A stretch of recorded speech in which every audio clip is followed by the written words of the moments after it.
जों मिजिं थिदों बे जे दैमुगुरि फोथार जोंनि डिमाकुसिनि उदालगुरि जिल्लायाव जे बर' थुनलाइ आफादनि 64थि बोसोरारि जथुम्मा बियो बर' थुनलाइ आफादनि जि मोनसे मिजिं हास्थायनाय बेबायदियै बेवहाय सावरायनानै मोजाङै मोजां इयुनाव बर' राव थुनलाइनि थाखाय जि खामानि मावलांनायनि हाबाफारि बेफोरो जाफुंसारगोन। जोङो बानजाय आफादनि जानानै आरो डिमाकुसिनि रायजो राजा उदालगुरि जिल्लानि जोंनि गासै मावथिफोर जोङो हागौमानि नाजादों जाहाथे बे जथुम्मानि मोनफ्रोमबो हाबाफारिया गासिबो बिथिङाव खुनु थाबथानाय गैयाजासे आरो उसुबिदा गैयाजासे जाहाथे सोलिनो हायो।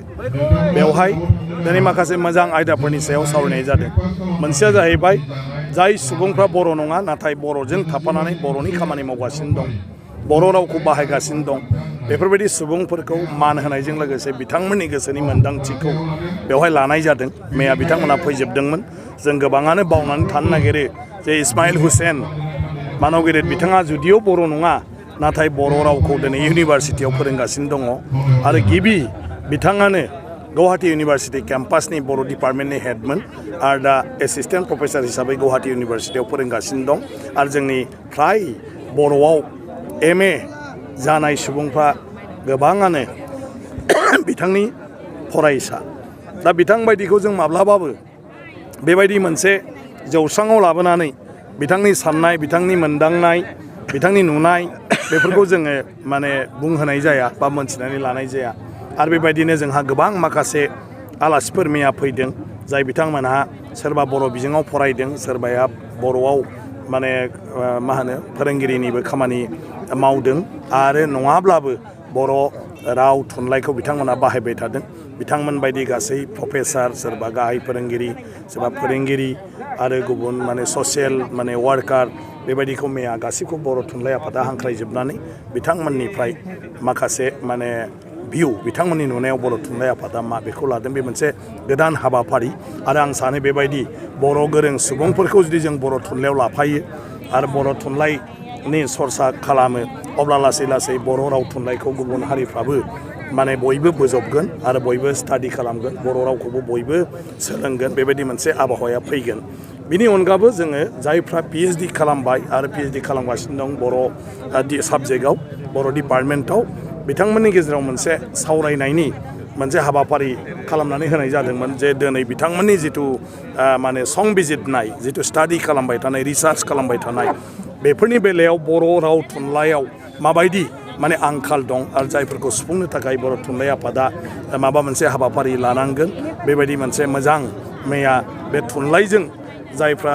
सोमोन्दो दं बा जाय फरायसाफ्रा थुनलाइ फरायबाय थादों दा गोबां बाथ्रा मैया ओंखारदों जे बर'आव दासिमबो जोंहा बायदिसिना बिथिङाव मोनथिनो, धोरोम खान्थिनिफ्राय लानानै आसार खान्थिनिफ्राय लानानै जोंनि हारिमु बायदिसिना बिथिङाव जोंहा दाबो बिजाबनि आंखाल आरो बेफोरबायदि बिजाब जों सावरायबायल' थायाजासे गासैखौबो लिरोब्ला गासै सुबुङानो जायफ्रा बर' हारिनि सायाव रिसार्च खालामो बिसोरनि थाखाय मोनसे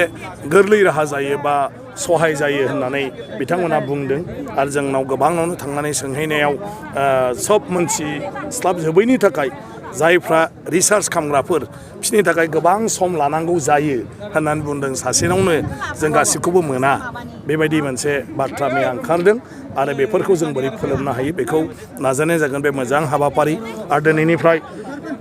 गोबांथार आयदानि सायाव सेमिनार लादों। दिनै मोनसे समावनो 2-3 जायगायाव सेमिनारा जाबाय थागोन आरो आं सानो बेफोर सेमिनारनि गेजेरजों जोंनि जायफोर जोंहा रिसर्स पार्सनफोर दं बिथांमोननि एक्सपिरियेन्सखौ बिथांमोना बेवहाय शेयार खालामोब्ला जों गोबां बाथ्राखौ आरो मोनथिनो मोनबावगोन। जों दिनै बे बर' थुनलाइ जथुमनि मुङै बेवहाय मोनसे बर' थुनलाइ आफादनि नेरसोनखौ, जाय जोंनि नेरसोन सिम्बल, बेखौ जुगामि गायसननो थाखाय आखायाव लादोंमोन। जों दिनै बेखौ जोंनि मानव गेदेर आफादगिरि सदन नार्जारि सारखौ लोगोआव लाफानानै बेखौ दासो जोङो बेखेवबाय आरो बेखौ जोङो राजस्थाननि अन्थाइजों दाननाय जादों आरो बिनि गोजौआ गासै फ्राय 19 फुटसो जागोन गासै टटेल हानिफ्राय ओमफ्राय बेखौ जों बेखायनो खालामनाय जादों जे सिमेन्टबाबो मालाबा बायस्रालाङो माबा मोनसे मेटेलबाबो बायलाङो नाथाय बियो जुगामि थागोन अन्थाइया मालाबाबो हायावबो जेबो जाया गतिके मालाबा मानिबा जाहोनाव मिथिंगानि जाहोनाव जों जोबस्रांजोबोब्लाबो नाथाय जोंनि बर' थुनलाइ आफादनि बे नेरसोना आरो बे बर' राव गेवलांथों होननानै जि लिरनाय दं आरो जि बर'नि आर'नाइ आगर जेराव कामाख्यावनो महाभारतनि समाव दाननानै दोननाय दं बिनि सिना अरायबो जुगामि जानानै थागोन बेखौ जों गोग्गानाय मोन्दों बर' थुनलाइ आफादनि जथुम जायामोनब्ला बे बाथ्राखौ जों साननाय जानाय नङामोन बे जायगानि मानसिफ्रा आरो बेबायदि मोनसे जुगामि नेरसोनखौबो हयथ' जों गायसननाय जानाय नङामोन आरो बाखि हास्थायदों जे बयनिबो गोसोआ जाहाथे बेनिफ्राय दुखुजों थांफिना बयबो जाहाथे गोजोननानै थाङो बेखौनो जों मिजिं थिदों जेरै सफैदों जाहाथे बयबो मोजाङै मोजां सहैफिनो बेखौनो जों मिजिं खालामो आसामजों लोगोसे थांनाय बेलायाव जिहेतु माखासे बर'नि जितु जेंनाफोर बेनि सायाव सावरायनाय जागोन होनना आरो फारसेथिं जितु गाबोन गिबि मन्थ्रिया बेयाव बाहागो लाफैगोन ना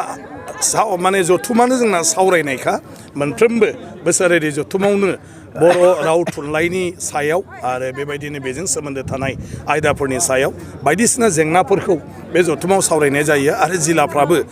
मोगा मोगि जानाय माखासे जेंनाफोरखौ जों बोरैहाय जयैनो बेखौ सेन्ट्रेलाव मोनसे माने थांखि लानानै खामानि मावनो हायो बेफोरखौ लाबोनाय जायो बेनो जोंनि कनफारेन्सनि माने सिस्टेम आरोखि कनफारेन्सनि खान्थियानो बे आरो बे हिसाबै बे जथुमावबो बेफोरखौ रायज्लायनाय जागोन बाखि जों माखासे थुनलाइगिरिनि बादैबो जोंनि राजखान्थिगिरिफोर रायजो खुंग्रा मन्थ्रि ओमफ्राय जोंनि गिबि मन्थ्रि बिथांमोनखौ जों हांख्रायहरदों बिथांमोना फैगोन होनदों बिथांमोना फैयोब्ला नुयोब्ला गोसोआव मोनसे मोन्दांथि थागोन आरो जोंनि जेंनाफोरखौ माने सुस्रांनायनि बेलायाव बिथांमोनाबो माने मोनसे अनुभबजों थाबनो थांखिखौ लानो हागोन बेखौ जों मिजिं थिदों थांखिया बेनो जुदि मन्थ्रिफोर फैयोब्ला सोरबा फैयोब्ला बेखौ नुलाङोब्ला बिथांमोना एसे अनुभब खालामो मोनदाङो जे बियो बेसेबां माने गोनां आरो बे जेंनाफ्रा बिसोरनि बुंनाय जेंनाफ्रा सुफुंनांगौआ बेसेबां गोनां बेखौ एसेब्लाबो अनुभब खालामलाङो दा फैयोब्ला जोंहा बे मुलाम्फा जागोन थेंक इउ सार